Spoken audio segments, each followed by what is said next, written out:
Yes, yes.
And a little thing we hope you'll all be familiar with.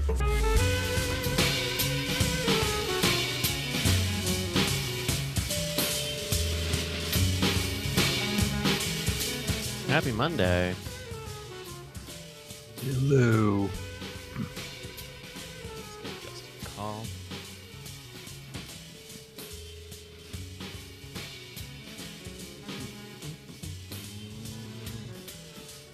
How's everybody doing today? Let's get the chat up. Whoop. Here we go. Ben watching is asking if I was locked out of the studio. Nope, I was not.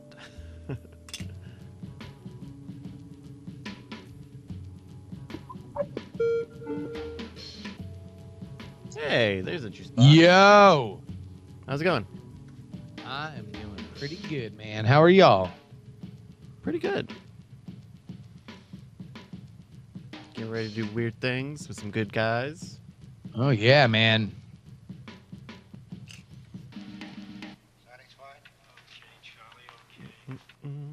Everyone have a good weekend? Yeah. I got some stuff done. It was good.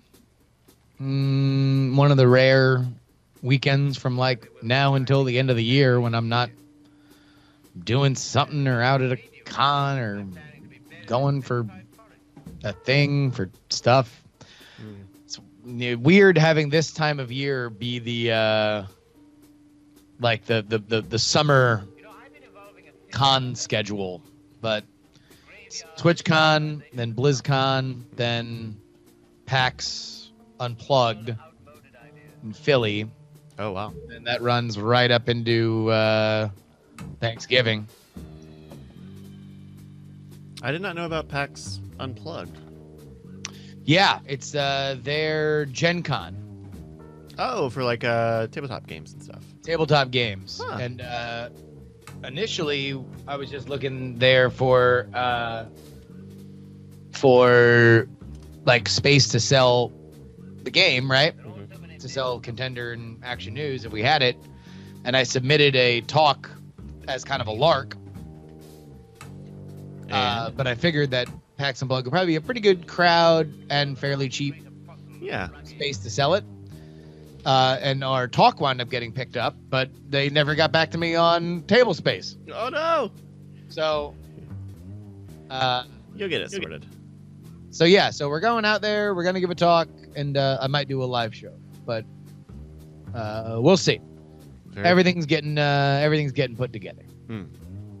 Very cool. It's good because it happens in a month, so it's better. That's probably good impetus. Although that being said, if I'm able to nail down a location for a live show, it will probably be the most advanced notice that we have ever done a live show. Probably.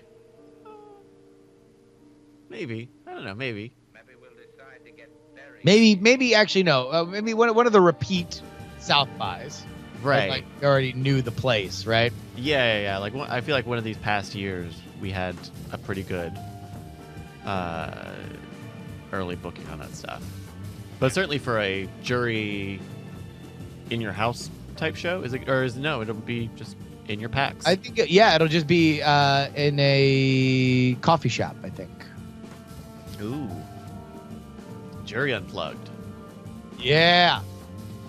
Just record it. Don't record it, or just unplug everything. Literally no electricity. Andrew, is your mic? Is his mic live? No. Yeah. I heard him earlier too, which is weird. I was eating my sandwich, so I turned it on. Oh, there we go. Oh, okay. We thought this was a technical the man. difficulty, but it was. I can make it one if you want to solve it. Nah, I'm good actually on that one. Let me tweet this out. Yeah. Put the tweet out. Let everyone know we're at twitch.tv/nightattack or diamondclub.tv. And so there. I had a pretty good weekend. I was trying to have a little get together on Saturday, and it turned into this very packed I don't know, party is a specific word.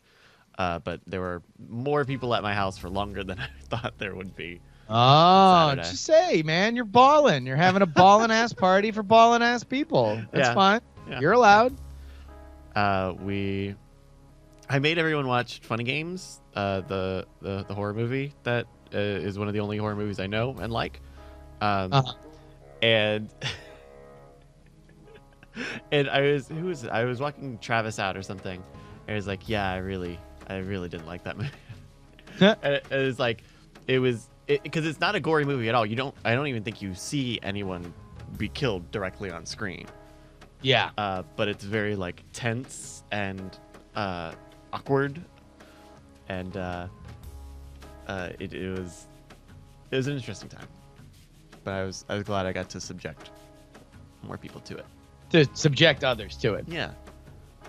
All right. And hey, I could have played the German version. I could have made those effers read subtitles, but I didn't. And the Lord rewards your mercy, Brett.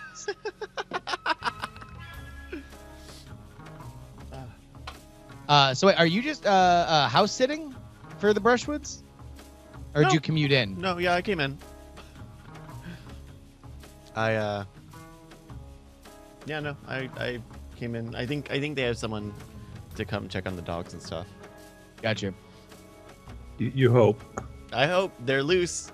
So, no, I'm pretty sure there were signs and things. Start growling at you and ready to devour you. Yeah, dogs have those reds in their eyes, right? Those Terminator eyes. Yeah, it happens pretty much. They have to warn you. Right. That's the law. Yeah. Dog law. Dog law.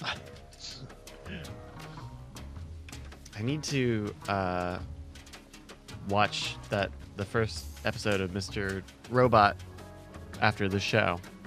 I mean, I'm assuming I need to for Cord Killers. But I started this morning watching that new Mindhunter series on Netflix about the FBI learning about psychopaths. Yeah. And it's interesting. That first episode is very interesting because you've just got a guy who, they openly say, "Hey, you're pretty skilled at what you do," and he manages to piss off pretty much every single person he meets in the first episode. Is it's a fiction thing or a? I think it's let me see, because I think it's based on a book. Based on the true crime book Mindhunter: Inside the FBI's Elite Serial Crime Unit, written by John E. Douglas. Yeah, John Douglas was the guy who started up the profiling program for the FBI. He's an interesting character.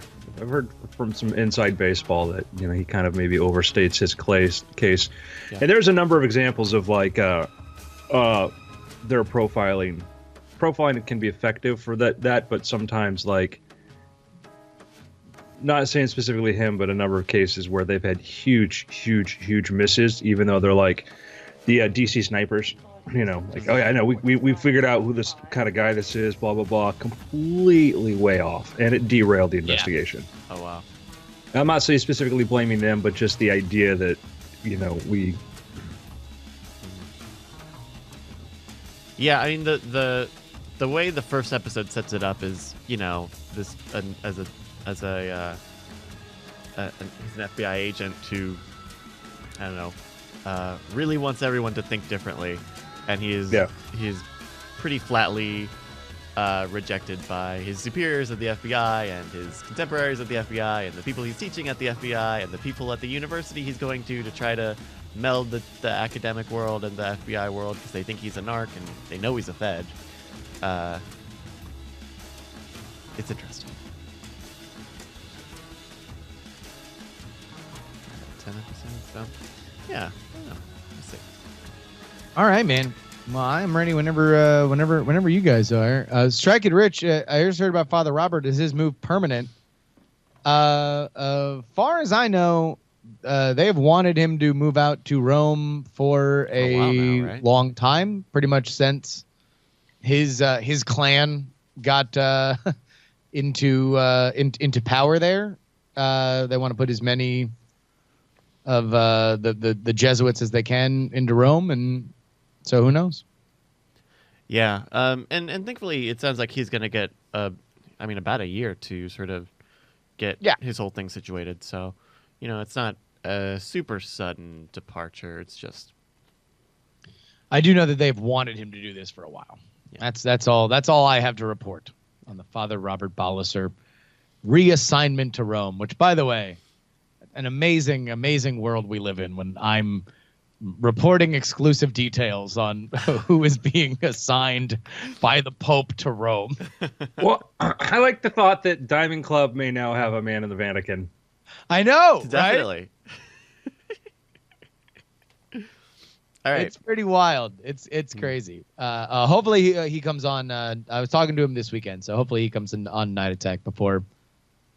I wait for the day that one of us is going to the airport. We get pulled into a room by some mysterious government employees and like, explain to us this symbol. And behind them is like a photo montage of people who've worked for different organizations all around the world who are Diamond Club. Yeah. They've infiltrated major. Well, we have actually infiltrated major government installations and stuff that. There allegedly exists a photo of His Holiness doing the Diamond Club symbol. Oh, wow. Allegedly, there exists a photo. All right. Are you good to go, Andrew? Ready. All right. Take it away in 3, 2. Welcome to the Weird Things Podcast. I'm Andrew Main, joined by my co-host, Bryce Castillo. Hello, of course I'm here, as always. And Justin Robert Young. Yep, filling in for Brian. Just like it always is. Exactly. Just the three of us. Just me, Andrew, and Bryce.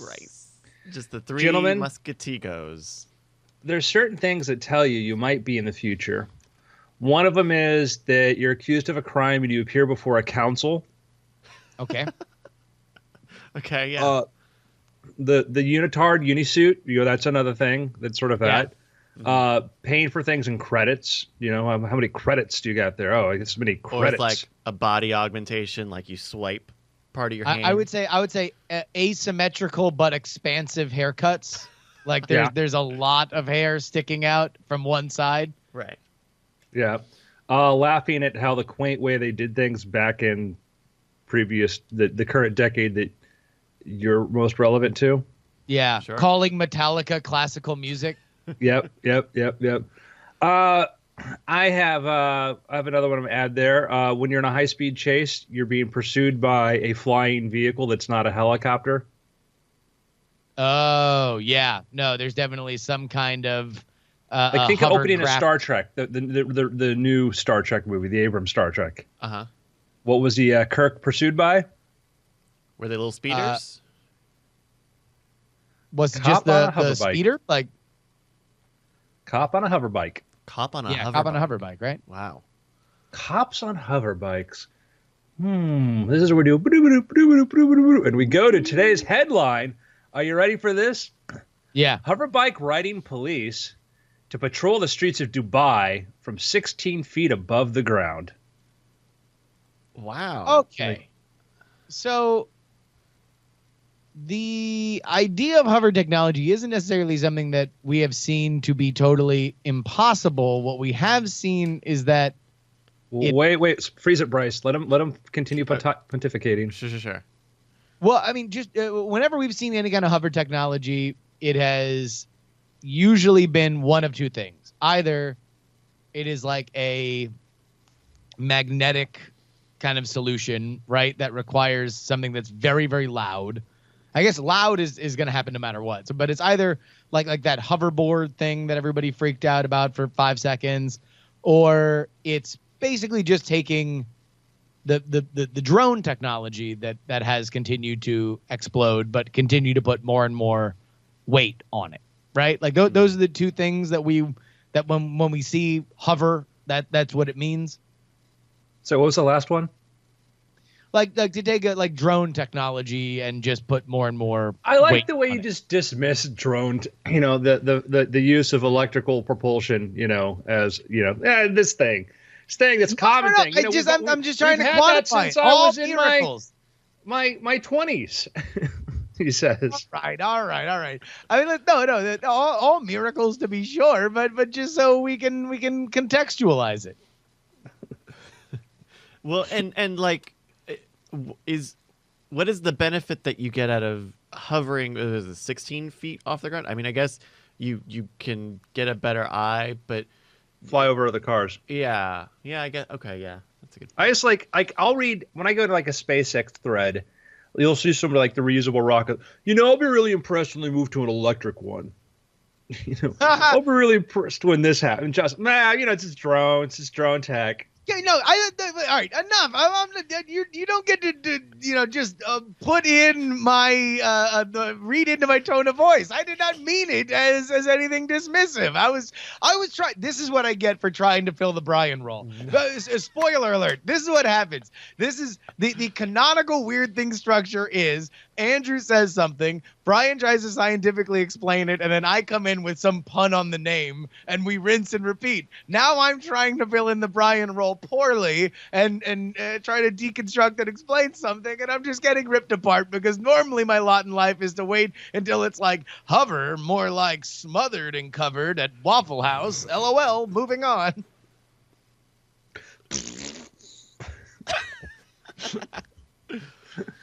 For our audio listeners, that was me emulating Justin doing the thumbs down motion. Anyway, no, I'm not. This is not to say anything about that this is not an absolute modern miracle. Yes, hover bikes in Dubai is an amazing thing. It is really great. That's period. New sentence. It's probably one of these two technologies that have been around. Okay. And are developing. And not this anti-gravity thing you've been hoping for. Well, listen, man, you never know these days. All of a sudden, some anti-gravity thing is going to be farting around on Kickstarter tomorrow. Yeah. Well, let's take a look at this. They released a promo video for this. Watching close-up shots. Rotors. Oh, it's smaller than I thought it would be.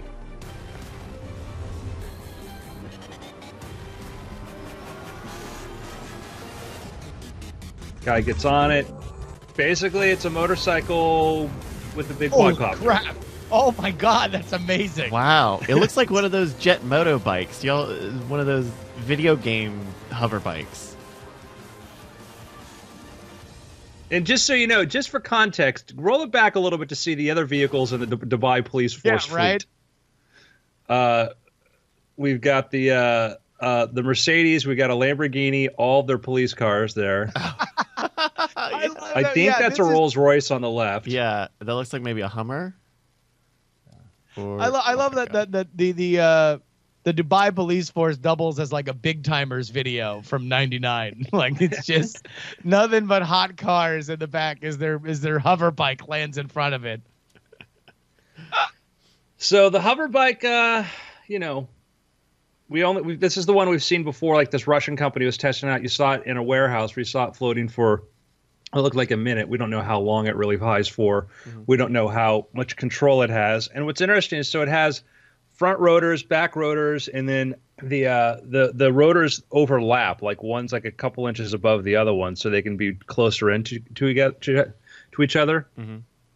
So kind of very interesting. It's surprisingly compact, and I guess by having them overlap like that, it can be not this huge square, structure. It can actually have just the rectangular basic form, of what you would consider like a motorcycle. Wow. Yeah. I think I'm not worried yet about this particular one. I mean, it looks cool, and if you're to the Dubai police force and you got the budget to spend on that, it's kind of cool. But I think a couple years from now, we won't be laughing.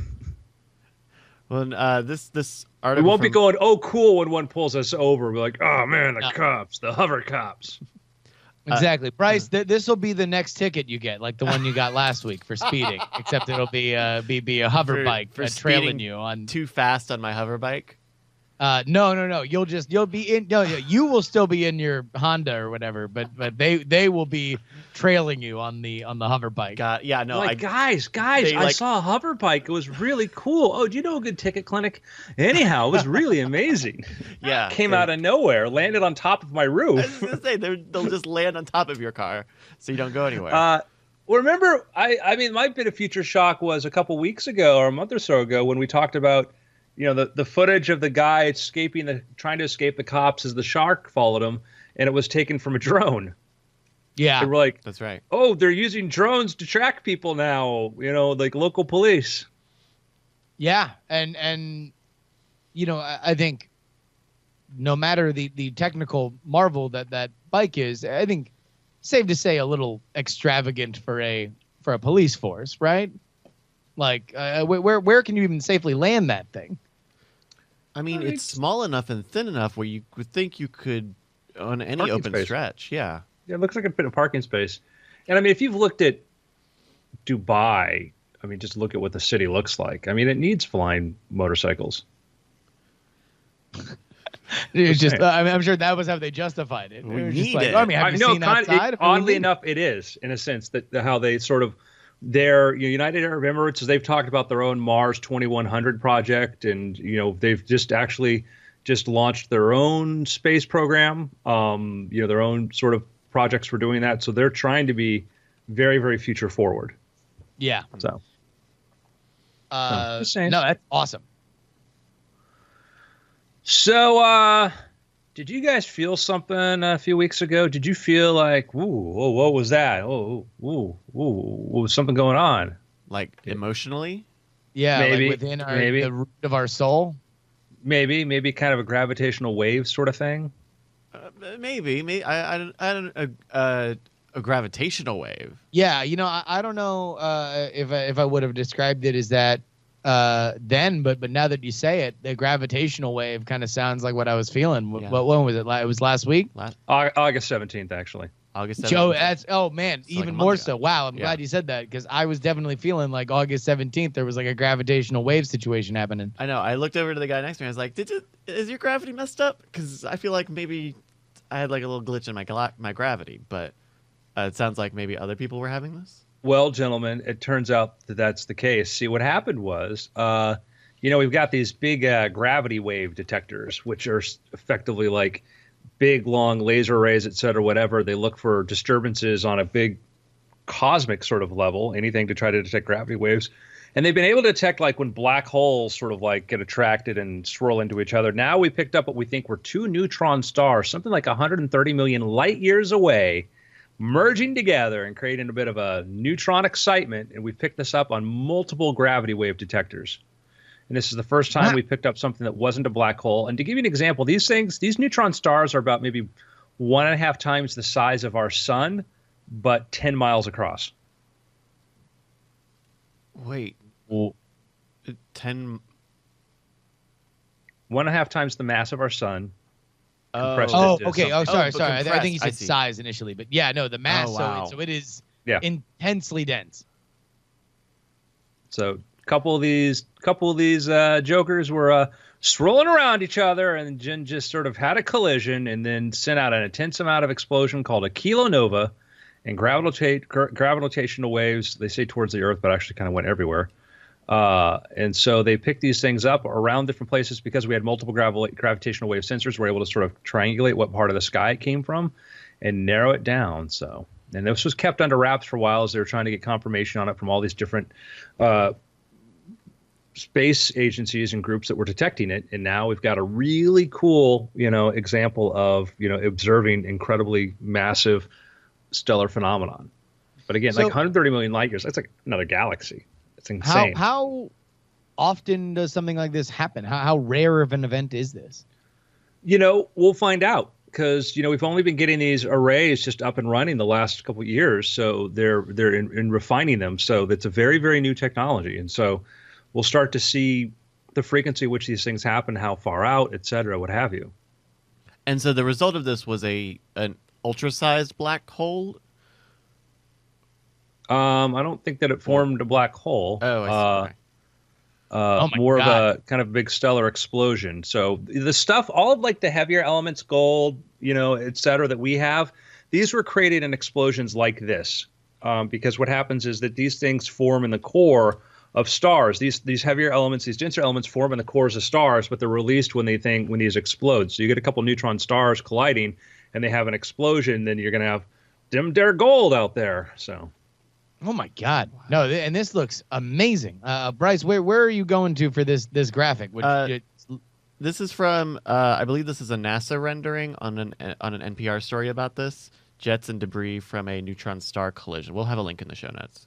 yeah, no, it looks like a screensaver, or something like it. Just looks amazing. Like one of those fractal animations. It looks great. Yeah. Yeah, that's a crazy thing to think about it because like these things, when they start spinning around each other, that's probably pretty close to what the speed at which they were spinning. And then the ejecta was probably like a third the speed of light as far as it getting emitted. Just incredible, and it's a real thing. It's a real thing. I mean, it happened 130 million years ago, but hey, it's still a thing, and we're just seeing it now. Oh yeah, I mean, I guess I keep forgetting about the speed of light. Because we were able to observe it now at this distance, it happened an incredible amount of time ago. Mm-hmm. Or did it, Bryce, depending upon your view of relativity? Dun dun dun. So what else does this tell us about astrological bodies? Is Astronomical bodies. astronomical? bodies. So what it tells us, one is that previously the small things we detected were black holes. Now we're getting to neutron stars. Everything that moves through space that has mass gives off gravitational waves. The trouble is that they're so minute. We can't detect Jupiter, for example, because it's just the instruments just aren't sophisticated enough. But over time, we might be able to get more and more precise and detect smaller level events to the point that at which we might be able to do a gravitational wave map, et cetera, of different objects out there, detecting things as they move through space, giving off these waves. No, I was visiting Saturday, my friends at UC Santa Barbara, and one of the projects they're working on is very cool. What they're doing is, this isn't gravitational waves, but the cosmic background radiation map of the universe. It shows sort of the background, like at the kind of the earliest part of the universe, sort of like kind of the bubble of energy, right?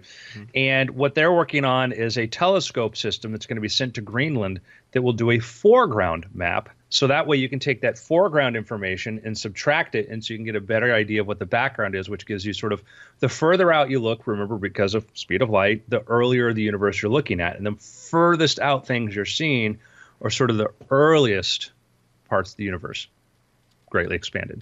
Wow. So, it's a lot of cool stuff. You know what else is cool? Hey, what else is cool, man?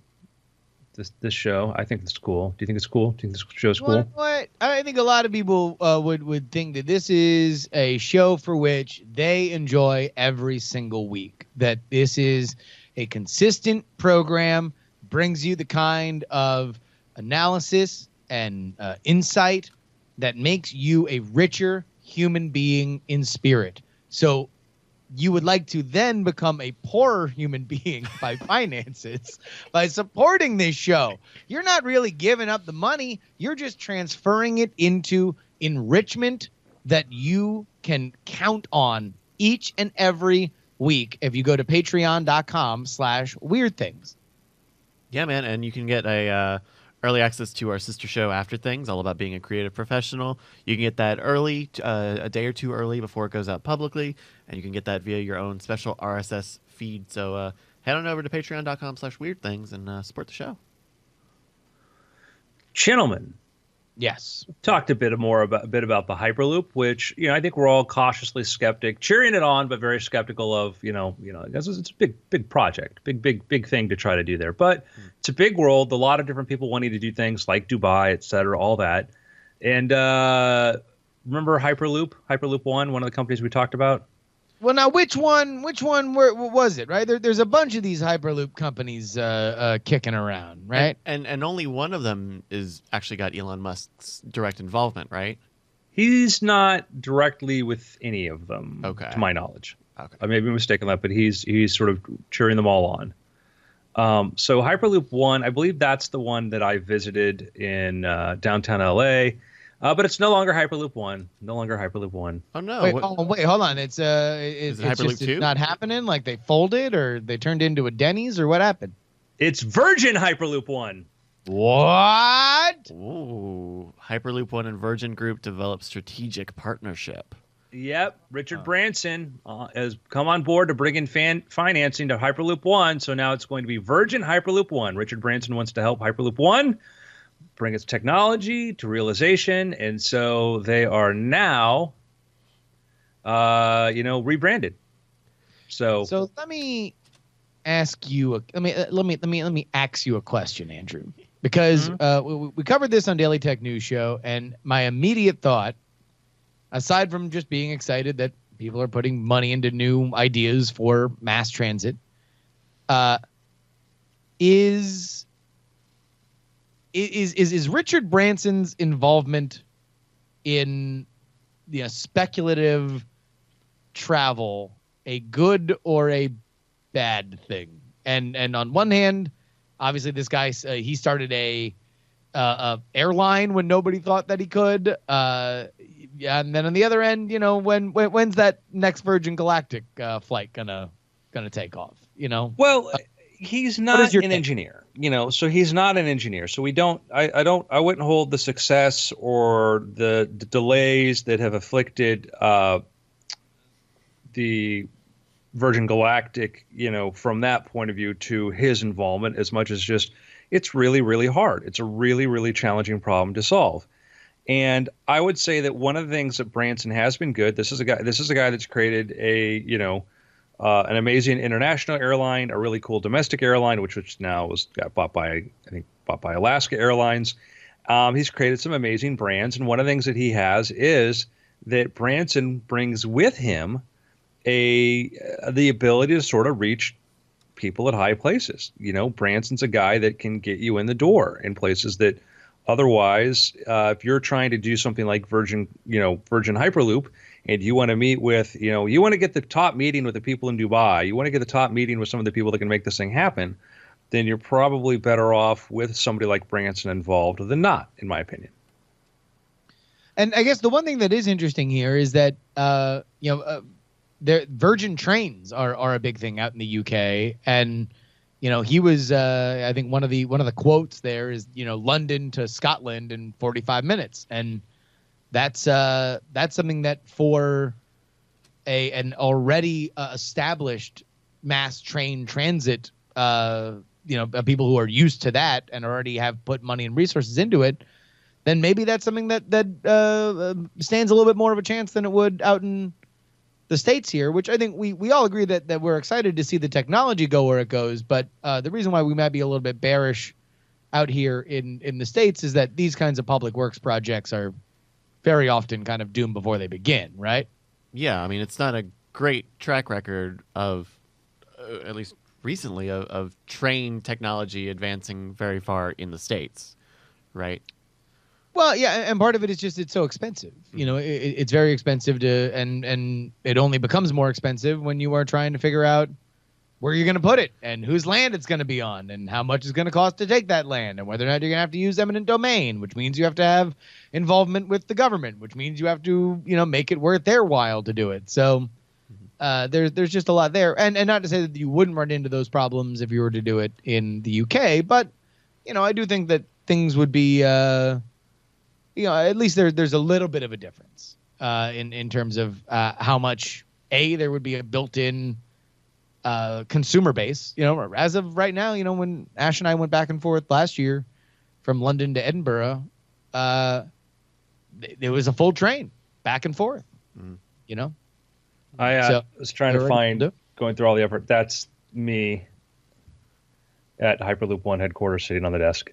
Oh, nice. Cool. All that effort for me to try to find that photo.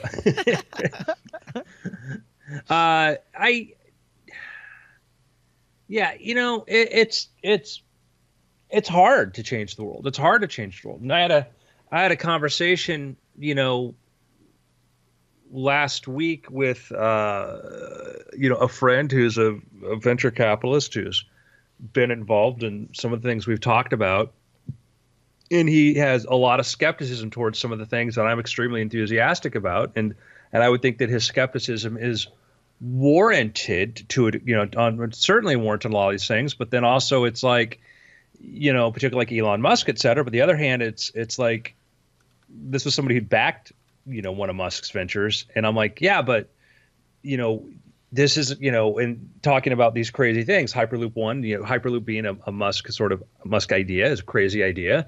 And then, hey, you know, PayPal banking transactions, kind of a crazy idea that Elon Musk and a couple others had and worked together on, made, and that happened. And then creating an electric car company, creating just a new American car company, a very crazy idea, and to be as successful as it is so far is kind of amazing.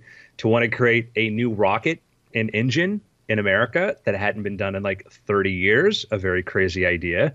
To be able to land a rocket, or, you know, the base of the rocket, the first stage of a rocket back on the launch pad, a very crazy idea. And I don't know at what point I go, well, that's too crazy. Well, you know, where would you guys hedge your bets, right? We're looking at the Hyperloop news today.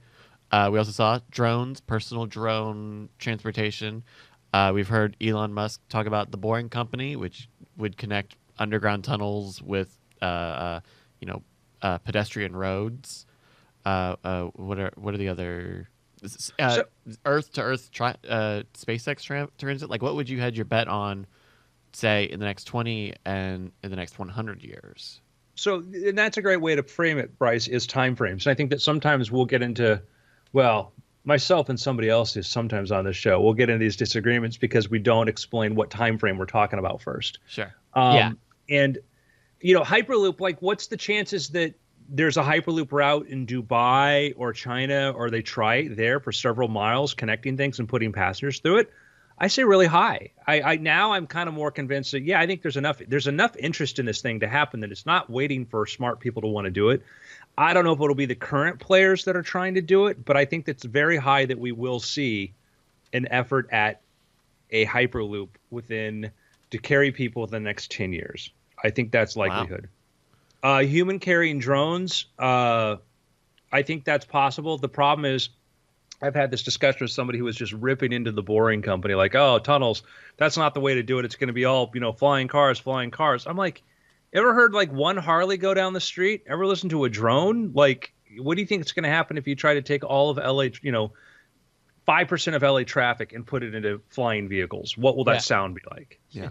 You know, spoiler alert, it's not going to be the Jetsons.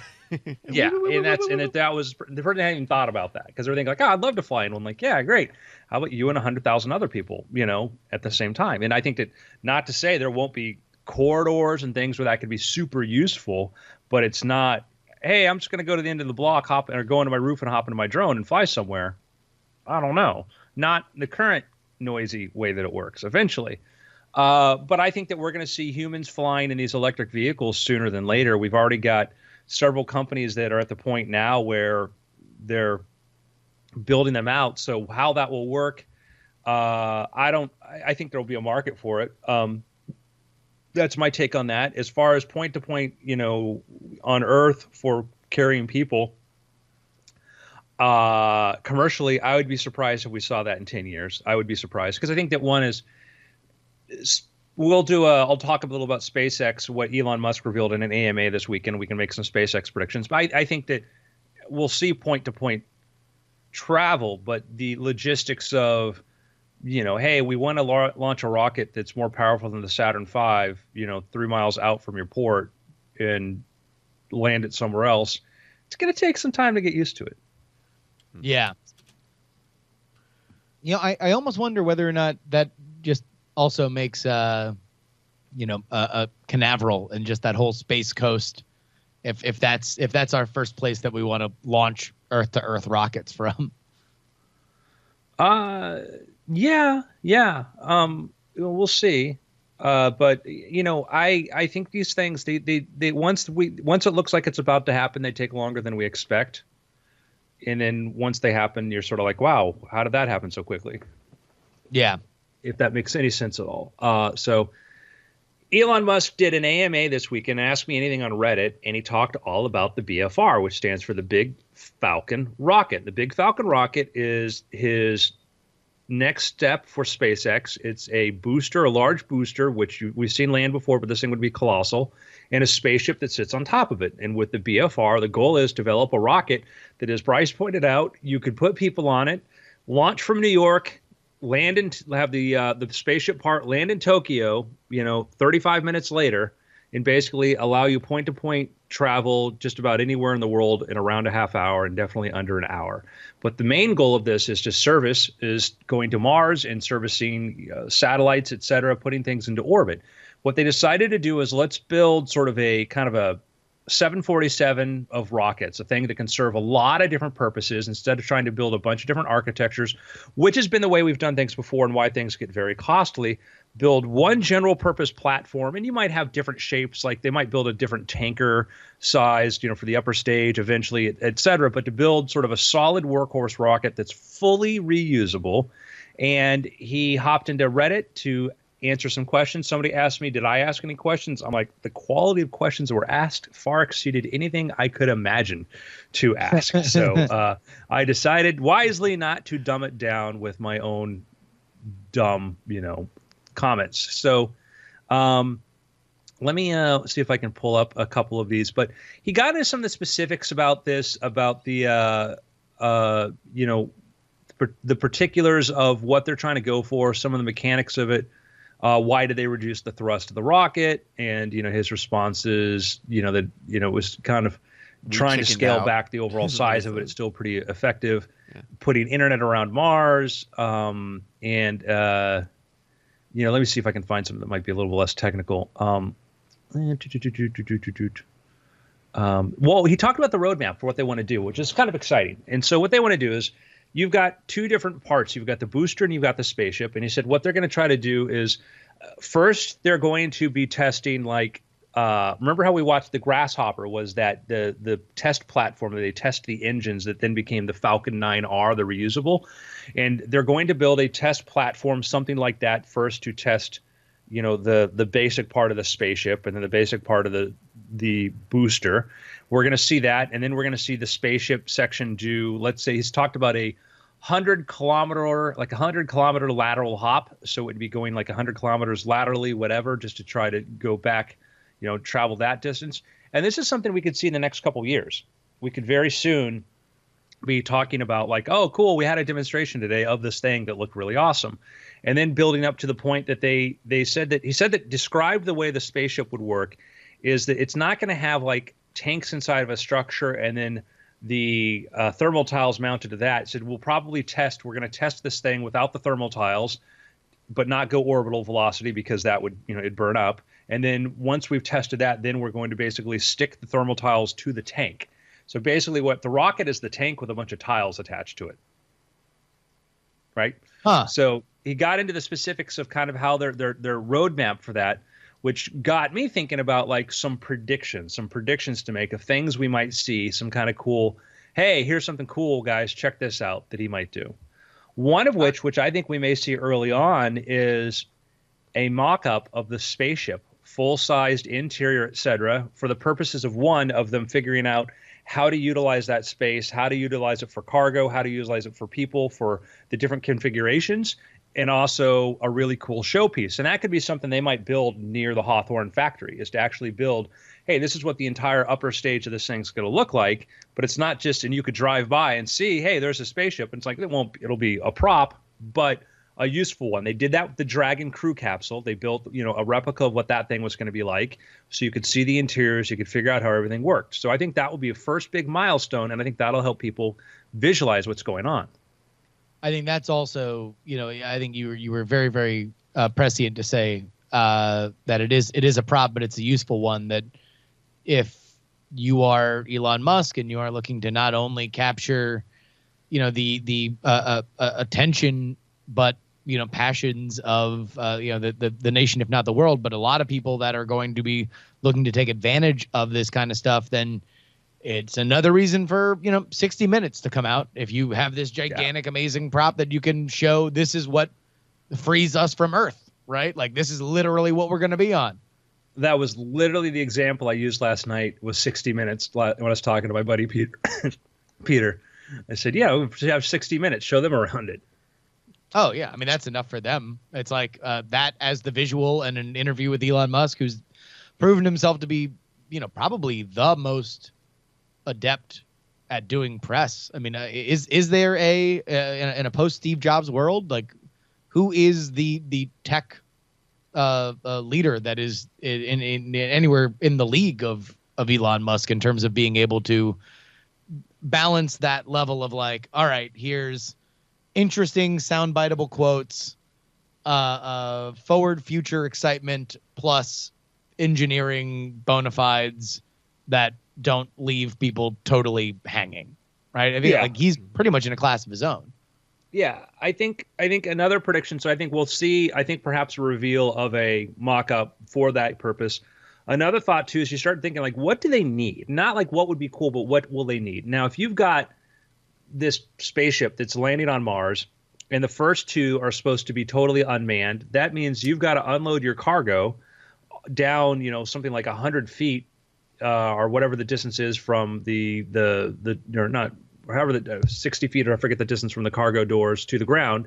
So what we may see is another mock-up located in a Mars yard like JPL has and there are other places have them, which is a replica of Mars where you test out equipment for that. So I could see SpaceX taking over a piece of a desert, either here in Nevada or McGregor, what have you, building, probably more likely closer to here because I think a lot of that sort of structure is going to be done here, building a replica, and it might just be a platform, it might just be a bunch of scaffolds and stuff, building a replica of what the interior would be like, and figuring out how will your automated cranes work, how will you lower stuff down off of this thing, how will you move your cargo out of the way without people to do that, and which assumes that we're probably going to have some sort of, I think we're going to see a SpaceX sort of vehicle rover with arms, a robot vehicle that's capable of doing things. That's almost a given. You're going to need something like that. And so I think we're going to see, hey, this is our replica of Mars. This is where this is how things will land. And this is how we're going to try to figure out how to get our equipment out, because they've got to send out rovers and stuff to go look for ice to try to figure out if they can actually produce fuel on Mars. They've got to do a lot of things outside of that spaceship without people doing it. So I think they're going to have a whole, hey, this is how we're going to get our payloads out. This is how things are going to work. So I think they're going to probably start building a Mars yard very, very soon. And wow. Okay. So the initial prop, what was your prediction time wise on that?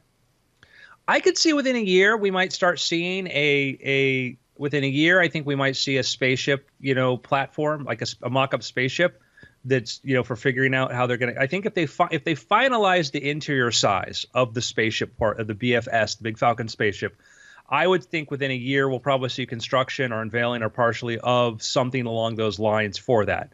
I think we're also going to start seeing, probably within a year or two, I think we're going to start seeing a rudimentary Mars yard for figuring out how, and the construction of a mock-up of a spaceship there for figuring out cranes and getting things in and out of there. Because now you could be doing some of this inside, it could be done, you could build this inside of a larger,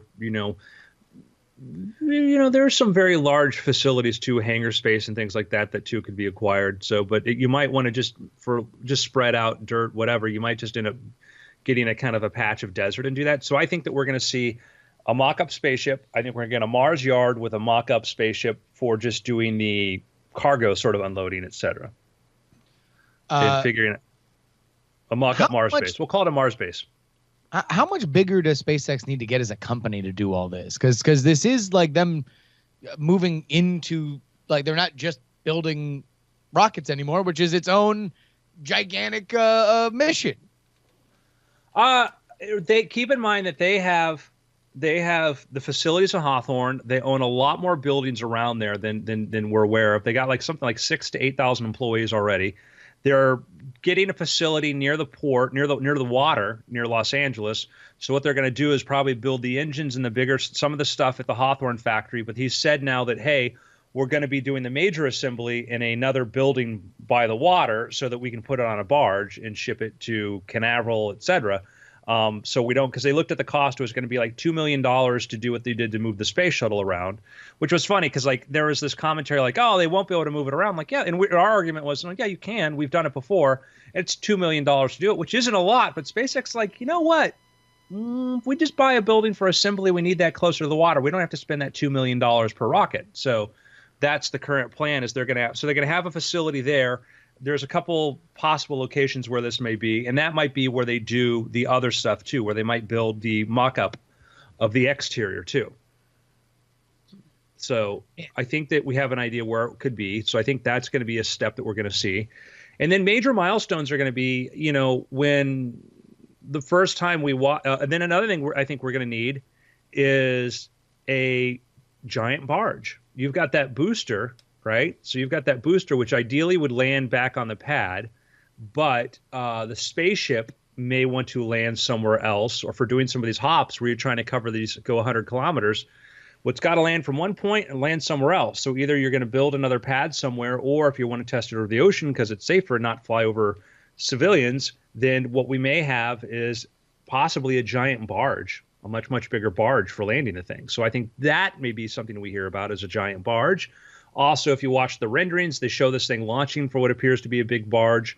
That's going to be interesting. Once you have a fixed idea of, let's say, if you're doing point-to-point, you could actually probably buy like those oil derricks, something like that, because those things move. Something to that effect. So either a barge or a platform, a sea platform, and that's challenging. Barge is better, I think, because you still got to get thing back and forth. And then you're going to get, a big milestone is going to be watching the spaceship by itself. They'll be able to do test hops with that thing. And then scaling up to doing, if they can do their unmanned cargo mission in 2022, that's going to be exciting. That'll be a very, very exciting launch. So I'm saying there's a bunch of milestones every year or so they could do, either from here's where the rocket is. Hey, look at our spaceship mock-up. Isn't this really cool? Hey, we've got our Mars yard. This is really awesome. Come see this. To we're going to go do a test of this, of all the engines, et cetera. God damn. I mean, that's just it's crazy to look at those milestones and also realize how much each one of them kind of takes the vision and expands it, right? And everything that we have known as ambitious, which I think by any accounts was, and this is a podcast that was very excited about SpaceX from, a very early phase. Now it's like, all right, well, we have proven that to be sound. Now let's move on. And now let's deal with all these logistical issues of like actually landing on Mars, and not just conceptually, not just in terms of approving budget for it. Like, this actually has to happen. Oh my God, this is nuts. It's an exciting time, and I don't I don't know at what point to say, oh, they're reaching too far. And Musk and Shotwell, who's president of SpaceX, have tried to reiterate the point, like, we want to be the train company. We don't have massive plans for Mars City or this. We're not building the train to go there, and then we're going to build. We're not going to complete the Union Rail and then build San Francisco. Yeah. We're going to get you there. And I think another thing I think they might do, though, is that if I were them, and again I'm not, clearly, is possibly do a annual conference, like a big the SpaceX/Mars conference, in conjunction with whoever you want, to sort of get academics and industrialists and people together and say, this is our plan for this. If you want to do cargo, if you want to do scientific missions, these are the modules we're going to do. This is the capabilities. We're going to have, we can offload a container that's, a 5x5 container with whatever payloads you want. It's $10 million, et cetera. Start planning that and getting people on board to understand, kind of like a Comdex for space or something. And this getting people on board for that. That's something that they've thought of, because What's that? Yeah. No, number one, that's just de rigueur out here in San Francisco for any tech company. Like, the idea that you no longer wait for, and this is for online storage. It's not like Box.com and Dropbox and Google and everybody else waits for Storage Fest. Like, they all do their own little mini conferences because they all want to be talking to vendors about their service in particular. And considering how frustrated Musk has kind of gotten with some of A, the reception, and B, the kind of Q&A at his talks at other conferences, it would not shock me in the next year or two if SpaceX Con was a thing. Mm-hmm. Yeah, and the key is you want to make sure that it's the academics and industry people you want, and not fanboys like myself. You want to make sure that it's that. But I think that's again, I think you could do several parts. I mean, there's ways to. I think that we may see something like that. I think that probably logistically it'll be put together by some other very experienced organization putting these sort of things together. But I think the purpose of this is, one, you want to have sort of like a fan, just, hey, we're fans of this, we want to go do something cool or whatever. Think of a Berkshire Hathaway kind of annual shareholder meeting. But then you want to have a lot of real, hey, if you're a company that's looking to do payloads and want to do payloads on this, and some of it, if you're a university, you're an academic institution, we're going to be doing this. And working really hard to try to get NASA as heavily involved as possible. Nobody's got more research. Nobody's got more data. Nobody's got more brain power that's tackled the problem of living on Mars and living in space than NASA. And, that kind of expertise, if you're SpaceX, you want to pull in however you can. So. Absolutely. Yeah. So that's I think those are some of my predictions. I think things we'll see: a mock-up, a Mars Yard conference, or some sort of conference kind of thing. Done aimed to. What happens first? I think that. I think the mock-up happens first. I think construction of the mock-up. I think Musk hinting at that. I think that if they nail down the location for where they're going to be building, trying to do assembly, et cetera, I think that's going to happen. And you can do that before you start sending your engineers, because they still got to build Falcon 9s. They still got to have engineers still finalizing the designs of that and other projects. But I think that if you're trying to, what problems can you solve now rather than later? What problems can you get out of the way before you start putting your engineers solving the bigger technical problems? Remember how Elon Musk unveiled the solar tiles? Once they showed those, once they did the reveal for that, they went to Universal Studios, the back lot, and they stood in they stood in a crowd, and then he said all these houses have the tiles already, have the solar roofs on them, which was people like, oh wow, because they didn't know. I could totally see very much a King Kong-like reveal where they could get a facility, a warehouse or something. I mean, I don't know if you even put this thing indoors because it's so huge, but if it's going to be kind of obvious from anybody, driving nearby, look what they're doing, is I could see Musk just saying, he likes to do the dramatic reveal, but I think that we may get kind of a really cool reveal that we're going to do something really cool. And it's going to be, the first, the prototype Spaceship One or whatever they want to call it other than mock-up. Well, one of the two, because one he'll unveil to the press and the other he'll bring out to Burning Man. Yeah, exactly. Fly to Burning Man. Really turn it into Burning Man. Gentlemen, let's jump into picks. Sure, man. Okay. I'll tell you what. Somebody else go. I haven't thought of this. I've got a pick. I have. Oh, I have been. Excuse me. I recommended a game. I think I recommended it here on Weird Things a few months ago, or maybe it was somewhere else. But they came out with a sequel to it, and I wanted to talk about both of these games just a little bit because I think they're both interesting ways of storytelling. The original game was called A Lost Phone, and this new game is called Another Lost Phone, and they're super short text. They're not even really text adventures. They are narrative devices. So the idea is like you can play it on your phone or on your computer, and you are playing through this interface of a phone, and you're going through this person's text messages and their emails and trying to uncover what happened to them and why their phone is lost and what the mystery behind these two different people are.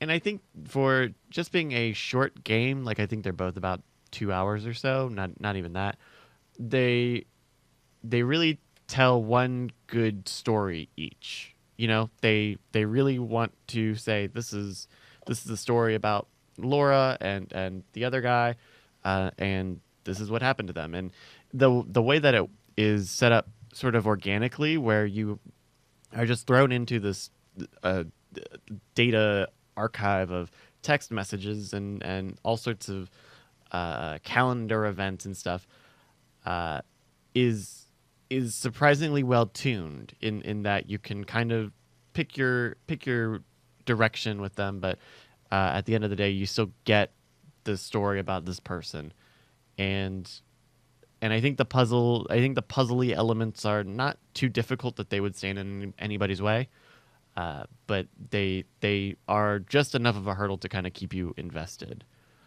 So that's my pick: A Lost Phone and Another Lost Phone. I got a pick. You know, I'm sorry, it's another one of my video game picks. Yeah. I've been playing the Stranger this. Things game. Yeah, I've been playing the Stranger Things game when I'm, let's say in the smallest room in the place, and it's really fun. Have you played it yet? I have not. No. I only spent like a minute or so with it, but it seemed like a pretty simple, just tap around sort of fighting. Yeah, it's game. like an old school Nintendo kind of like Zelda circa 1986 sort of game. And it's very, very much of the time. So it's totally free. It's not even like pay for the extra. It's a completely free game with a lot of different levels to it. And you start off as the sheriff driving around or walking around, going into the lab, looking for clues and stuff. Very, very fun game. The ratings for it have been fantastic. It is just Netflix put this out just to sort of like say, hey, don't forget we have this awesome TV show. Bonus XP was I think the developer of it. A really, really, really fun game. I've enjoyed it. How long have you been playing it? Because it seems like it might be a pretty big game.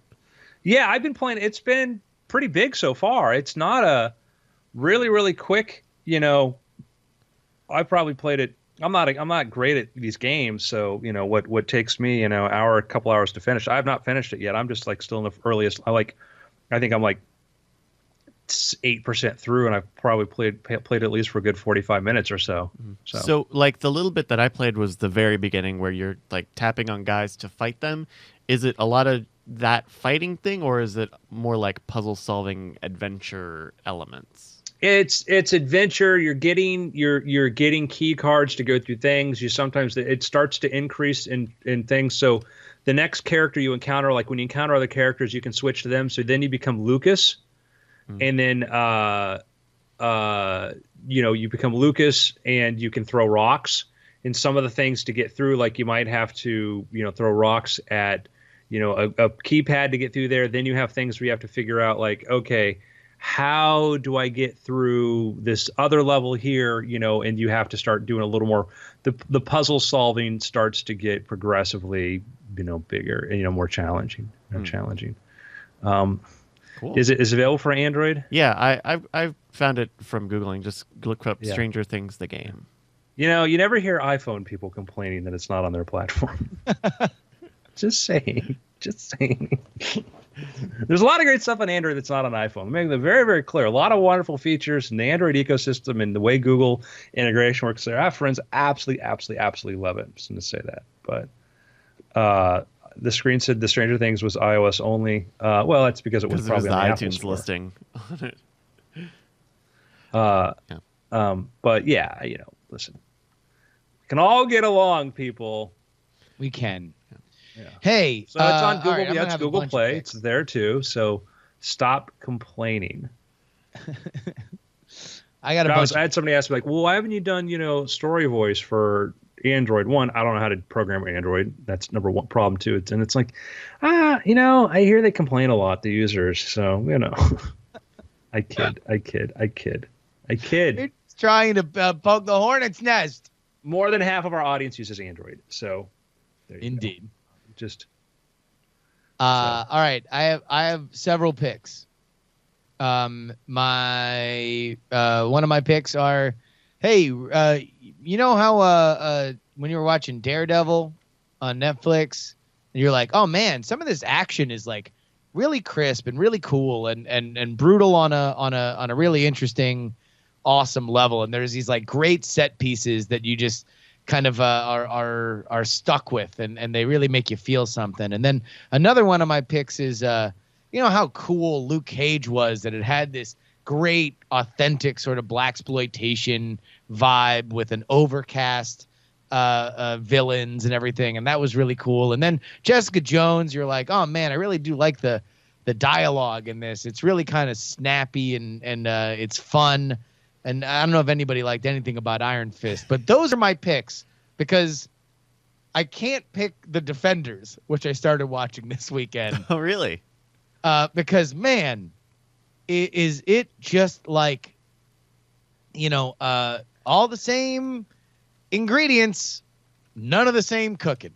I'm only 4 episodes in, but it's like when you've already built 4 series on the idea that these guys are in New York, and some of them already know who each other are. They all have a through line that knows all of them with the Night Nurse, and we still take 4 episodes until they're all in the same place at the same time. Really? Yeah. Oh my God, and it's like just a lot of stuff that I don't want to get into spoilers, but it just is really disappointing that it makes you, for all the criticism that you can rightly give, the Avengers movies, and the praise that you can give to Civil War, it's hard to take a lot of different threads and kind of weave them into one bigger thing. So I guess that's what I'll say is it's really hard to do it, and Defenders is the proof. Well, and I didn't love my downsides with some of the Marvel Netflix stuff has been that those seasons have been a little too long, and they start to drag by the end. But I'm also seeing the Defenders is only 8 episodes for the season, which Oh wow, I didn't even realize that. If they literally took half the season, like the end of the 4th episode, the last thing we saw was all 4 Defenders in an elevator for the first time. Yeah, like that's the end of episode 4. The description for one of these episodes reads, for episode 4 reads, as the Defenders get to know each other. Like, what? That's Oh no, you're right, guys. No, it's episode 3. Episode 3 they do it, but they're not all together, and they're still like sniping back and forth, but not in any kind of cool like way or fun way. It's like, I don't know. They're just like, all right. So there's this scene. I don't want to get too into it, but Luke Cage and Iron Fist, which, by the way, watching The Defenders makes me never want to watch Iron Fist. And I have not seen it, nor do I plan on it. The Night Nurse brings them together, and then the Night Nurse and Iron Fist. Spoiler territory. What was that? Spoiler town. So just there's a conversation between Iron Fist and Luke Cage, and Night Nurse and the other sidekick are in the other room, and they're kind of rolling their eyes about what tedious kind of conversation they're probably having in the other room. And they should, because they are. And you as an audience member are like, cool, no, you're right. This conversation is tedious and they're being dunderheaded and they're not getting anywhere. And it's like, all right, well then where are we, folks? Like if that's where it like, all right, I guess +1 for being self-aware that these characters also find this situation kind of boring, because I don't know. It was frustrating because I have liked those shows, and it was frustrating to get through. Well, that's a bummer. That's supposed to I really think be like the culmination of all this Netflix stuff for right now, right? Is the Defenders being the Avengers for Netflix? Yeah, but at the end of the day, also, I don't think they really needed to. Like, I would have almost liked, a crossover or something that, like, maybe they all, by the end of the season, get put into some situation, and then you do, like, a 3-episode little extended thing. Arc. Like, I don't know that you needed... The problem is it sort of comes down to the economics of it. And you're going to get the same story whether or not Netflix buys 8 episodes or 12 episodes. Yeah. And trying to go in and do a 3 episode run, which probably would have been smarter, like to do the Defenders in 3 episodes, the 3-hour sort of Defenders sort of thing, probably would have been the smartest way to have done it. But because, the showrunners, you want to sell more episodes, you want to sell more shows, and the network wants to get the most bang for their buck. And so you get that. The problem is that your content is going to be stretched to fit that. And they're going to go like, okay, we'll put this in episode 1, and then we can dive into this story here. But is that the best way to tell a story? Is that really? And I would argue even, you even saw that with, when you're trying to do an Avengers 2, like Avengers 1 had like 4 come to Jesus moments, And then Avengers 2, we get that plus a farmhouse scene that's like, wow, like you just don't really want to go fight Ultron, because once you do that, it's, it's sort of the same as the end of Avengers. People flying around, shooting these things and trying to stop the sky thing from happening and yada, yada, yada, And I think that's kind of the issue there. And I think that and they brought in the showrunner for Iron Fist did the Inhumans, and the Inhumans is having problems. Right. Yeah. So I think it might be time for, like, because I love Daredevil season 2, love Daredevil, thought that was really cool. It's a lot of people love Jessica Jones. I had trouble just getting into it. I haven't seen Luke Cage yet, but I kind of got to this sort of, all right, I'm sort of not ruling out that I'll never watch these things, but I just sort of got kind of past it. Yeah. Luke Cage, anybody who's seen Luke Cage knows there's a point in Luke Cage where all of a sudden Luke Cage isn't as good. But but there's some really good stuff there. And I think there's really, really good character work. And there's they did a great job of kind of defining who Luke Cage was. And I think that character meshed with that world really, really well. But it's just, in this show, it's just like, all right, there's a bunch of familiar things, but there's just nothing like, I don't know, maybe that's it. Like Daredevil season 2 to me was just awesome. Like I just loved every little bit of it. And the Punisher was great. And Elektra was awesome. I thought like, I've never really been an Elektra fan, but her energy was just great. Yeah. And you could kind of sink your teeth into it in a way that there's really not much here. In the Defenders. We're getting what, thankfully, we're starting to get. First, it's happened in theatrical, and like Daredevil season 2 was cool because I remember thinking like, man, even as a courtroom drama, I would watch this show, right? Because it really started to hit its strength there. With film, you had Logan saying, let's do straight up, this is the Western. Logan was just like a straight off sort of Western type movie. I think that did you see the trailer for the New Mutants? No, I have not. bold choice. I hope it plays out, but we're getting some very. It's a horror movie. Really? Yep. It's straight up done. It's like a trilogy, like a horror trilogy. It's played up like they're these teens trapped in this place, for whatever strange reasons, and scary things are going on. Which is could be great. So now my point is, I think that some of these things they need to sort of change up sort of what the approach they're doing, because once it becomes formulaic, we've seen it. We're on to the next thing. So who knows? So, gentlemen, anything else? No, I think that's it. It's been weird. All right, quick break. Sure. And then after things. What's wrong with Nick?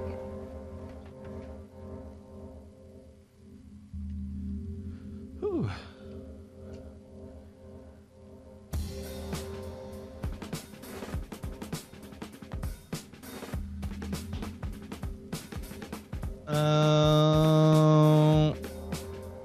Yeah, I don't know. In general, although I've had kind of issues with parts of Jessica Jones and parts of Luke Cage, like never did the Netflix series just feel like Agents of S.H.I.E.L.D. and the Defenders is the first time that I was like, jeez. Yeah. And also, God, that guy that plays Iron Fist is just like no good. Whoa. I just haven't been able to really latch on to any of the superhero TV shows except for Legion. I think Legion is great. Well, but Legion is just super different. That's another dimension, right? That's but Jessica Jones started off so good, and I think what it just gave up by the end of that season was any of its sense of style or charm, I guess. I don't know. It stopped being a very interesting story because it was one story kind of stretched out that whole season. I just wish that they were a little more dense, because they're just it's not enough. To me, the problem with Jessica Jones as that season went on was that understand that I got that they had a very interesting villain, but I think they got kind of a little obsessed with him. Yeah. And they made so much of the end of the season about the villain and not about the mystery. When ultimately, if you're telling a film noir style kind of story, then it's got to be about unravel. Oh my God, this means this, but that means that, and now these are different things. And when so much of it was spent on, the villain and his relationship to Jessica, and it's like, okay, it wasn't terrible, but it was. I think the best Jessica Jones story is going to be a Sherlock Holmes story or something like that, where it's like we are the best kind of mystery story, or a Dashiell Hammond story, where it's like we are at by the last seconds we're learning the final pieces of the puzzle, and that's what's moving our plot forward. And I have I'll go for it. My two favorite examples of late of things that I think that were really well paced, maybe sometimes a little bit too tightly so, but it still worked out really well. One was Stranger Things. You go back and you realize it was eight episodes. Yeah, 8 or 9 episodes. It was a pretty short order. And you go back and you're like, man, this thing, I'm getting the characters. It's really, their scenes don't go on too long. It moves very, very, very quickly. And I just forgot that it was, let me get this up here, 8 episodes. Yeah. Okay. And those, I think all of those Marvel Netflix series were made by ABC Productions, right? Which I feel like is I don't know. I don't want to guess his version though. Yeah, But, I know. I know. You know, There's- I watched understand. a lot of Scandal before I said, "Hey, this is too watery and not Yeah. interesting." So that 8-episode order was great. That worked great. So Stranger Things moved. You don't get bored. They're like, hey, instead of putting some uninteresting thing in every character, you're kind of like, oh, are we going to really follow her? Oh, she became way more interesting. And I'll even say it with Daredevil, there was a Karen in season 2.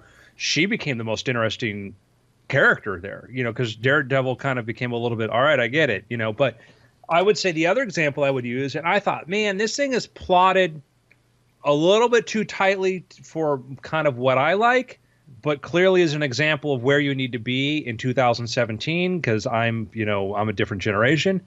It compressed a lot of story, and you get both have seen it? I have not. No. No. Well, I don't know if you heard about this movie called It. It is the highest grossing horror movie ever now. And sweeping the world and scaring people was by a guy named Stephen King. Anyhow, feel like it I've heard is that before. theatrically, the movie has been doing gangbusters, a lot of repeat viewings, etc. Very, very well paced, very good, kind of 4 quadrant as you can get for a horror movie. And, they take what was remember this was originally, it was a, mini series, and they compressed it into just over like 2 hours. And I would say they did a pretty effective job. There are points where I'm like, man, this just moved by a little bit quicker than I want.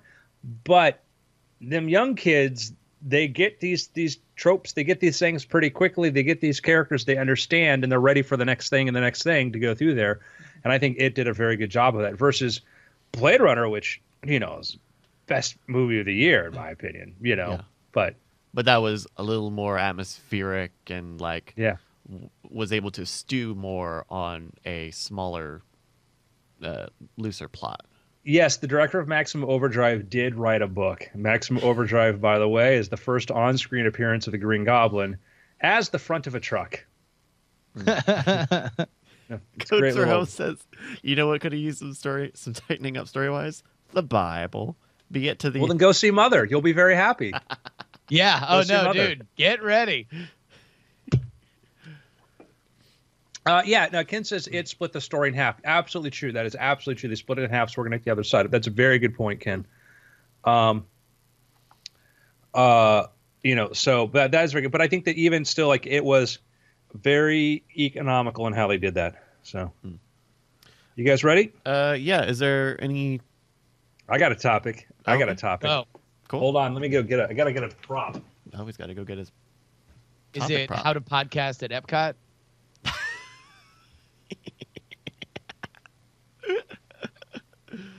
Oh my gosh.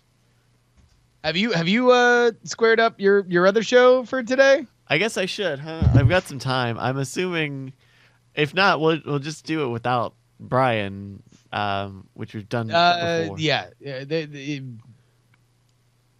Go talk to your mans. Yeah. He might have already gotten in touch with Tom. He did. Okay. No, there was an email or text thing with me and Tom that I didn't. I only realized this morning that I'm like, let me go ahead and just make sure that people other than, because I know Brian. Listen, he's busy. He's doing the vacation thing. Sure. He's juggling with the family. So I think that it was possible. It was a possibility that he could have said, "All right, squared that away." Well, you know what? You can bet right on that one. Yeah, hold on. Let me actually send Tom a text message right now. So I got the new iPhone 8 with the shiny, with the glass back, and The iPhone, I can't wait. the Yeah, iPhone. the premature ejaculation. It's I like to think of it the iPhone. I get a phone upgrade twice a year that I never use. So here we go. And at first I thought the glass back was actually giving me more grip compared to the aluminum because it was a fresh glass, and so it was kind of I don't know, a little, you had a little more grip, a little more friction. But now I'm finding that the glass back is making it even slipperier, and especially if I lay it down on an uneven surface, it is more likely to move and fall over. What kind of barbarian doesn't use a case? But I do have I have like a big battery back case for it, but I almost listen, never go all with right, the case. You and the you millennials raw dogging it all over the place. You know, just Barebacking it. Just Jesus. yeah. Well, I don't know. I have insurance as a part of my phone upgrade thing, and All right. Whatever. Fine, money bags. I get it. There was a story. There was an amazing biography written about Mike Tyson by his chauffeur. And Tyson had a Lamborghini. Tyson did not drive this Lamborghini very much, although he did have a friend that rear-ended it. And what the chauffeur's job to do was, I think it was when I forgot who Tyson was dating at the time, whatever, but Tyson would be training in Vegas, and then Tyson would have his chauffeur drive him from Vegas to L.A. after training practice, basically at about 200 miles an hour, right? God. That was the guy's job, like 200 miles an hour from Vegas to L.A. late at night, which, turns it into about a half-hour trip. But they kept wearing through the transmissions, and the Lamborghini repair shop's like, this is not meant for like cross-country daily use kind of thing. But they kept the Lamborghini spent so much time in the shop because of that, though, and that was just. But yeah, you had you're Tyson. You had that much money at that time. Yeah, sure. Why not? I guess so. Why not? Alrighty. Very compelling book, though. Very interesting, though. So we ready? Yes, Let's go. sir. Take it away in 3, 2. Welcome to After Things. I'm Andrew Main, joined by Bryce Castillo, Hello. Hi. Justin Robert Young. Yo, what's up? It's me, Justin Robert Young. So I did a thing last week. I met up you with do? a friend, and my friend was like, there was an event. Basically, like Disney has this accelerator program where they back a few different startup companies and stuff, and they were doing demos and stuff. And my friend said, "Oh, come, we'll go to one of the demos." I had no idea what we were going to, and then he says, "Oh, have you heard about this thing called The Void?" The Void, like Oh no, you did the Void? Wait, what's the Void? Oh my God. So he's This thing is amazing. This is great. So The Void is a company that is doing attraction-based virtual reality, right? So what you do is they've got IP for things like Ghostbusters. They're opening one up in downtown Disney for a Star Wars-based VR experience, Secrets of the Empire. And what you do is you go put on your backpacks and your VR stuff, and then you go into a room with your friends, 4 or 5 people, whatever, and then it turns on, and it's VR, it's room scale, so you walk from room to room to room, and you do stuff, and you have adventures. So the one they putting in Disney, which we did, the Disney one, the Star Wars one, I didn't do, but if you can find a trailer for that, looks very cool. You get a gun, you have a gun, you track. Now, the demo I did was a demo of the Ghostbusters one, so what I saw wasn't going to be the same one that's at the actual attraction. The actual attraction is like 30 minutes, like the full experience, they say, is 30 minutes long, which includes probably putting on equipment, etc. And they do really neat things as you go through there. Like we're watching the trailer right now where they show people putting on the gear. You got vests on, you got headsets on, you get a gun that tracks. You look around, you see everybody else around you. They're all given virtual avatar bodies. It uses, so this one, you're a stormtrooper, in a inside of an elevator or a thing about to open in a KTSO type droid, and you're about to go out there and to land on a platform.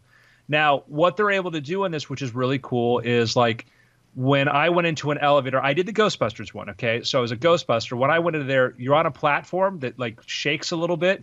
And then when you're in an open air area, you'll feel wind on your body. And they do some really cool little things to sort of enhance it besides just that. So I did the Ghostbusters one where it starts off where you're in it, you turn it, the thing turns on, you see the person in front of you is just sort of a avatar Ghostbuster, what they've got their pack on. When everywhere you hold your gun, it moves the Ghostbuster proton pack emitter. And what was cool, there was a flashlight on it. And that was one of the really cool things for it. If you're used to VR, you're sort of familiar with this thing. Is like, as you move it around, you see different things. Now, the attraction we're seeing here for the Ghostbusters VR experience is a lot more detailed, where they show you walk down into a subway. They've got props and stuff from the movies. They've got a lot of really cool, Are these wax sculptures? Yeah, it looks too, like they got wax actresses? sculptures of the. I guess they did another Ghostbusters movie recently. I didn't know about this. So when I went in there, you start off in this room, and it looks like a pretty detailed room, but it is an Oculus. So it is an Oculus. It has the limitations of the Oculus as far as its field of view, etc.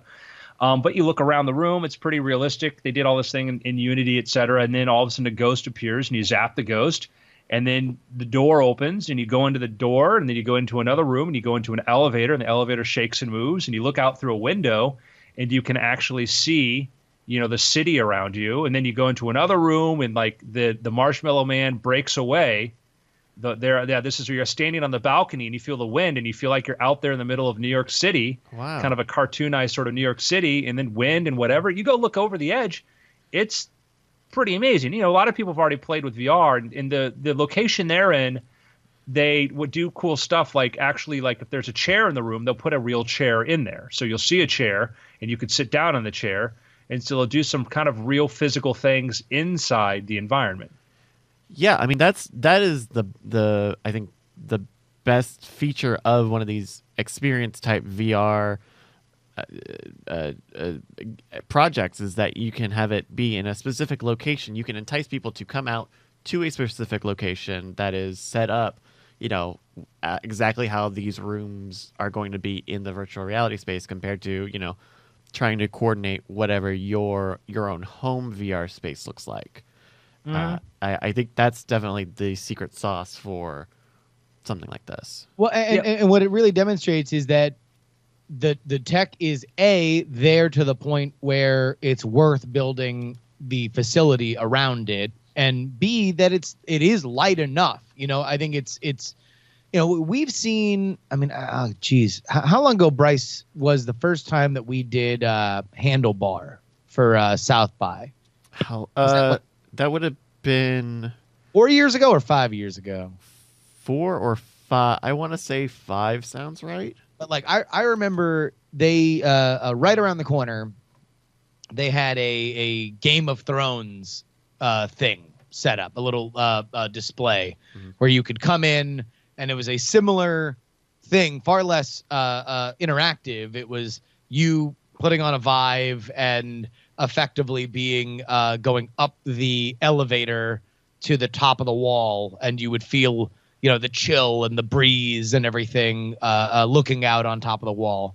And that is something that is great to demonstrate your ability to look around, but it's not quite light enough or allows you the kind of freedom for you to do what the Void is looking to let you do by setting everything up in such intricate detail. So, I mean, I'm just so thrilled that this tech is getting lighter and more powerful all the time, so you can continue to do really, really cool stuff like this. Here's my my concerns for overall commercial VR attractions, and I've said this before.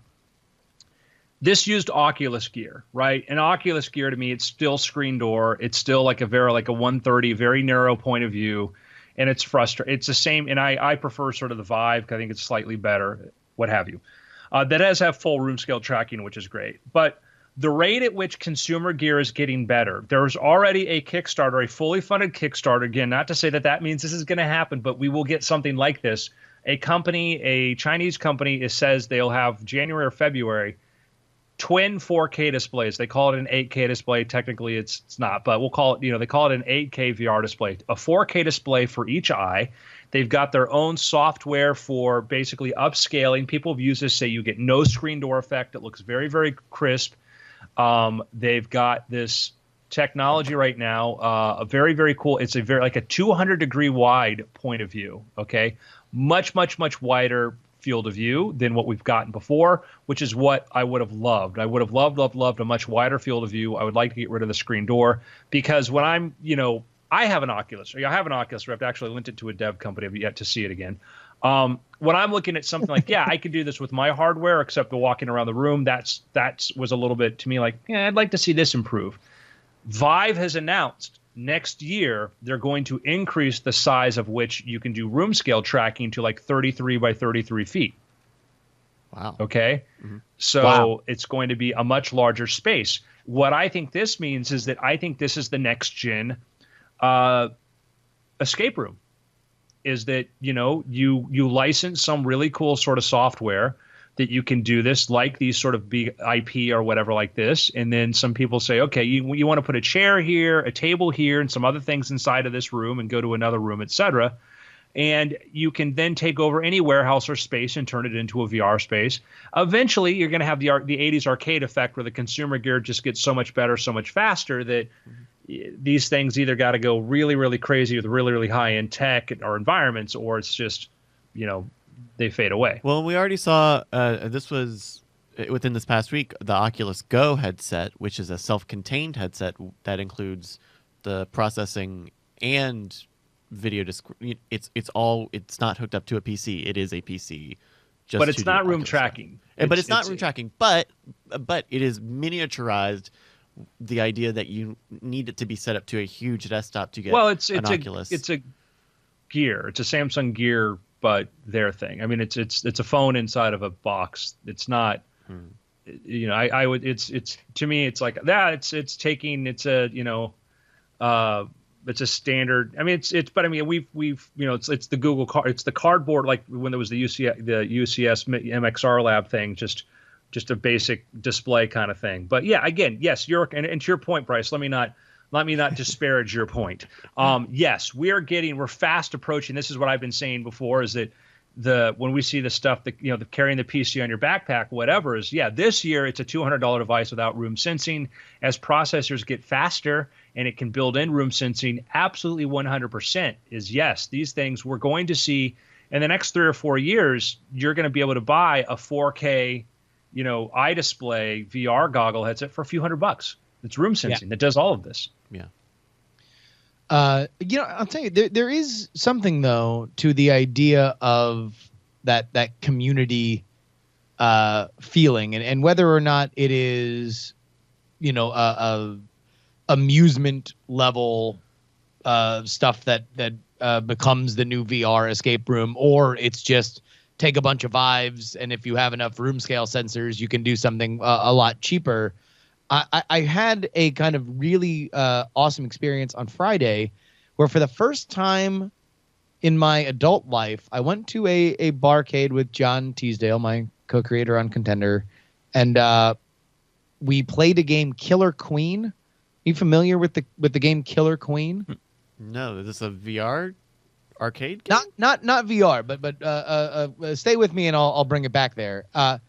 Killer Queen is the first time that I saw a new arcade game that I felt like this is built for why people bring in arcade machines in 2017, because the kids' amusement element of it has kind of been replaced by phones and consoles, right? It started getting knocked out with consoles, and now it became a phone thing. And so you have these barcades where, by and large, it's a lot of nostalgia of people who are now in their 20s and 30s that want to drink beer and play games like they did when they used to go to pizza parties when they were kids. But Killer Queen is 5-on-5, 50 cents a pop per cabinet. And it's like kind of real-time strategy. And it's like, it looks kind of stupid just to watch the screen, but when everybody is playing, and it's this big, fun, super hectic game that really just takes over this corner of the bar. There's only, I think, probably 20 or so in America, but I just look at, you look at this and you see how simple it is in terms of what it was designed for, but it really captures that in-person dynamic. And that's what I would suspect, to Andrew's point, with as the consumer level grade stuff continues to get better and better and better, it's going to be about the ingenious way that you can make a bunch of people have fun in a room together. And it won't necessarily have to be a situation where you got to build a very, very intricate, experience. It can be something a little bit more simple. You combine that with, like, one, which is cool is that, the experience I did was very cool. And I highly recommend if you get a chance to go check out The Void. I'm going to go do the Star Wars one when that opens up. I'm excited to do that. But it uses like the Unity or Unreal Engine, which is open to anybody. Two devs, a lone dev could go in there and create a pretty intense VR game now. You can do that. And you combine that with the ability to get consumer off-the-shelf tech or a little bit slightly better stuff, and then you put the ingenuity of creating a cool space, you do something really neat. I went and did the Scum and Villainy bar, which was this sort of very Star Wars-inspired bar, which was kind of a neat thing, but it was sort of like, I wish there was something else to go do there. It's kind of like, oh, this is really cool. I wish there was something more to it, but you combine that with, hey, we're going to create, a very cool VR bar, VR place where you go do your VR games, you have a bar, you hang out, you get some drinks beforehand, wait for your time to go in there. It becomes a very cool way to extend upon like the escape room thing, whatever. So I think that could be a new thing where you could come up with like exclusive sort of the tools to develop this stuff are very accessible. So I could see people saying, yeah, we're going to create a really cool VR interactive experience. We've got a room. You've got the VR glasses on, but they're props. You can sit in chairs and stuff and at desks, or we've got cockpits where you go in there and do a really cool thing. And it feels like you're really in set environment. It's that haunted house meets escape room meets VR. I think that could be a cool thing for the next 10 years. Yeah. And as the prices on that technology come down and down, I could even see where you go to a barcade or some David Buster's thing, and they've got one of those little shooty booths, but instead of going in and you're just looking at a big monitor, you've also got a cheap, easy to fix and replace headset inside, and now you're playing this shooting game in VR, and it's something specific that only you can do in a contained space out in public versus what you have at home. Like, I think the scale of it is such that you can have bespoke experiences that a home, that the home experience doesn't make as possible as easily. Mm-hmm. Well, Agreed. and I think what they will always have is the ability that you're with other people, and why that's cool and why that's not cool is something that's really crucial to understand, because it's not just the technology, and that's what I think is interesting now, is as the prices fall on stuff like that and it gets easier to build, it's like, okay, well then design it for the experience as opposed to just designing it because that's where games go. Mm-hmm.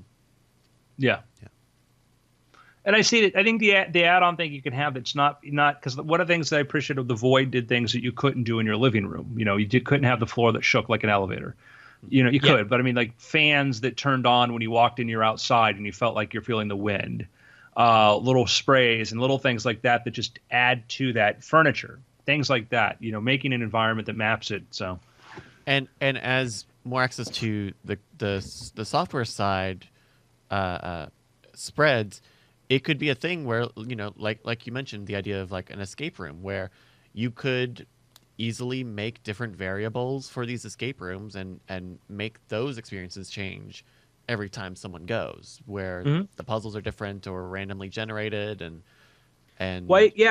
you could be a dev team and say, we're going to develop a cool experience and we're going to license to other people who want to do it. Somebody could come out with a hardware base to say this is the ruggedized version of whatever of the 8K displays and the room sensing, and then Steam or somebody else could say, hey, we'll come out with a system for like a pay per use whatever kind of way, like a royalty based system. So you could say, indie devs could create experiences that 20 different places across the country could then do. Yeah, franchise it. Which I think could be a really cool, and the idea of that niche game like that, it's kind of a really cool idea. And the ability, if you're running, just a space with, the bare minimum, fairly cheap kind of tech, then you can flip that space all the time. Yeah, I looked at, because after I did the Void thing, I'm like, I think the model this is really going to be closer to is going to be paintball. Yeah. Yeah. So, and if someone, I wonder if specifically in the escape room idea, we saw part of what makes the Vive such a good competitor for the Oculus is that it has the software backing from Steam, where they're making, the APIs and just the underlying software layer a standard.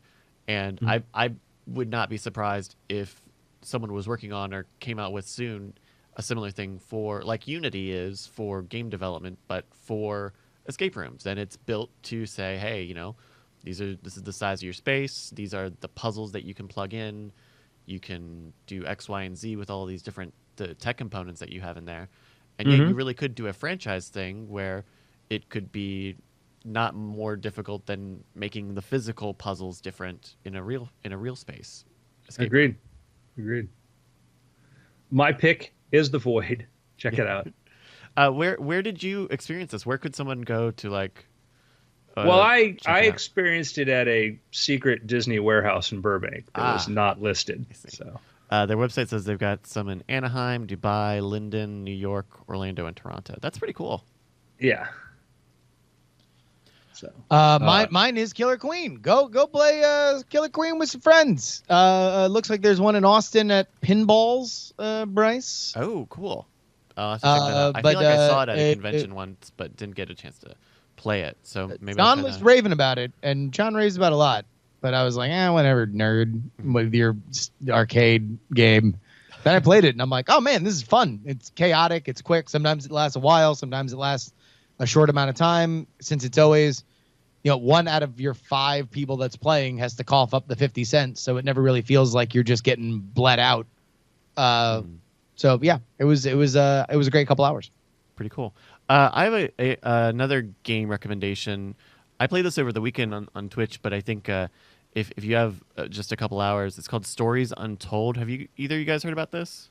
No. So it's a text. It's kind of an text adventure game. It's like presented as these 4 episodes of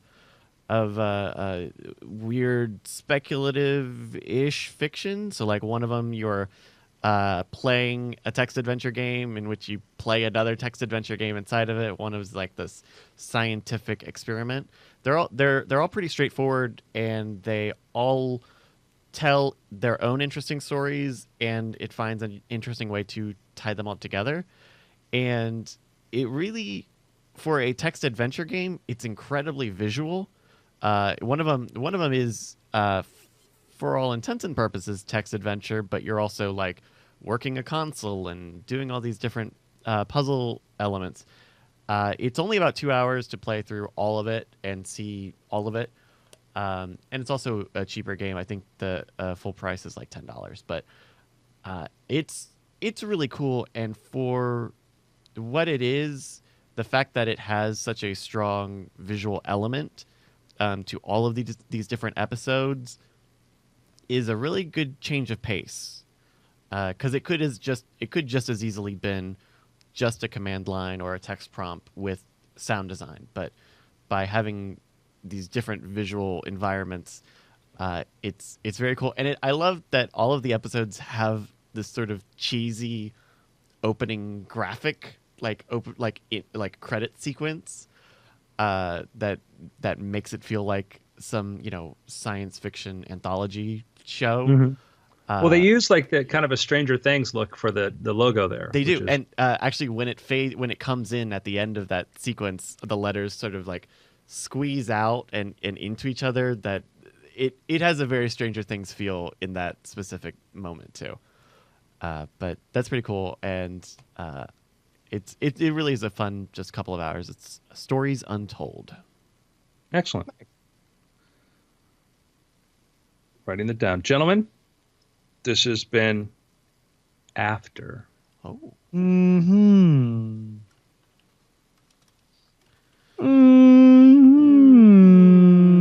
Justin, may I Skype with you for 10 minutes to ask you a question?